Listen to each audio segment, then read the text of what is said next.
Halo semuanya, berkat dalam. Perkenalkan, nama saya Adelia Rosa Elade Charlie. Saya mahasiswa Universitas Logorejo Semarang dengan program studi S1 Keperawatan semester 1 kelas A dengan NIM 125002. Video ini saya buat untuk memenuhi tugas mata kuliah Agama Katolik yang diampu oleh dosen saya yang bernama Bapak Gregorius. Jadi tugas ini saya buat untuk menjawab 3 pertanyaan yang sudah diberikan oleh Pak Greg melalui video YouTube dan materi yang sudah dikirimkan kepada kami selaku mahasiswa. Langsung saja ke pertanyaan yang pertama. Baik, untuk pertanyaan yang pertama yaitu apa sih definisi hukuman mati?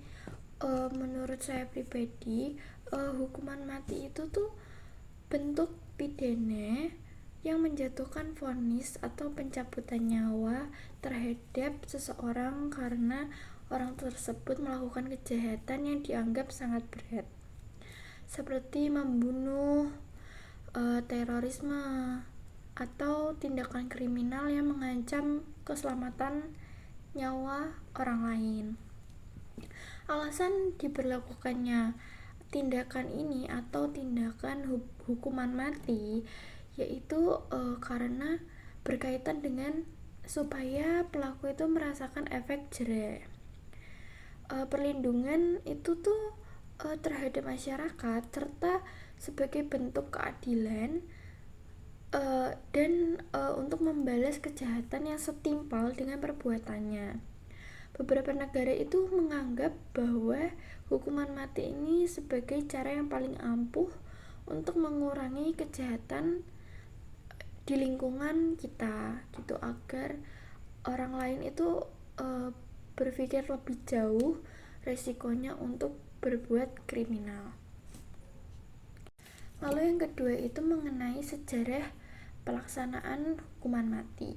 Secara sejarah, hukuman mati itu sudah ada dari zaman dahulu, sudah lama sekali, itu sejak peradaban kuno pada masa Babilonia, Yunani, hingga Romawi. Hukuman mati itu dilakukan sebagai bentuk penegakan hukum dan kontrol sosial. Sekali lagi karena agar yang ingin melakukan hal-hal kriminal itu mendapatkan efek jera. Pada abad pertengahan, sebagai berbagai metode seperti gantung diri, penggal, hingga tembak mati itu digunakan sesuai hukum kerajaan yang telah ditentukan. Lalu memasuki zaman modern, banyak negara mulai mengevaluasi praktek ini dan beralih ke hukuman seumur hidup karena perkembangan nilai hak asasi manusia itu selalu berkembang ya. Meski begitu, hingga sekarang beberapa negara termasuk Indonesia masih mempertahankan hukuman mati untuk kasus tertentu. Lalu pertanyaan yang ketiga itu, saya sebagai mahasiswa itu menyetujui atau tidak adanya hukuman mati. Untuk saya pribadi, saya tidak setuju karena hukuman mati itu berpotensi salah sasaran jika terjadi kekeliruan dalam proses hukum.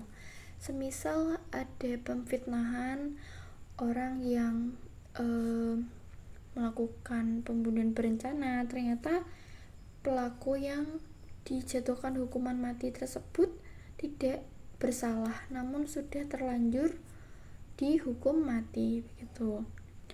Lalu itu balik lagi, kalau semisal ternyata dia tidak salah kan nyawa tidak bisa dikembalikan ya. Jadi itu termasuk melanggar hak asasi manusia.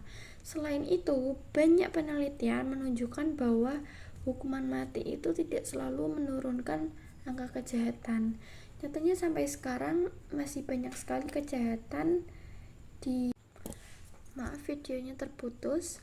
Saya lanjut lagi di bagian menjatuhkan hukuman mati itu tidak selalu menurunkan angka kejahatan karena di dunia sekarang pun bahkan masih banyak kejahatan-kejahatan yang masih sering terjadi di lingkungan sekitar kita begitu, tanpa ada rasa takut dari pelaku untuk melakukan kejahatan, walaupun sudah ramai orang tahu bahwasanya hukuman mati itu sudah terjadi dan diterapkan dimanapun itu.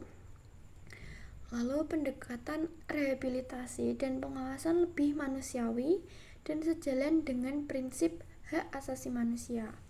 Dan juga menurut saya itu melanggar 10 perintah Allah tentunya, yaitu jangan membunuh.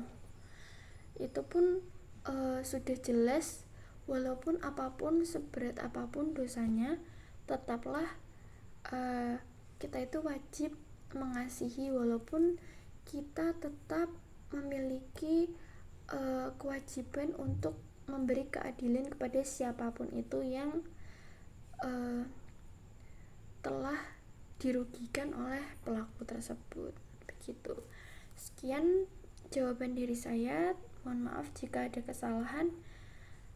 Berkah dalam. Selamat malam.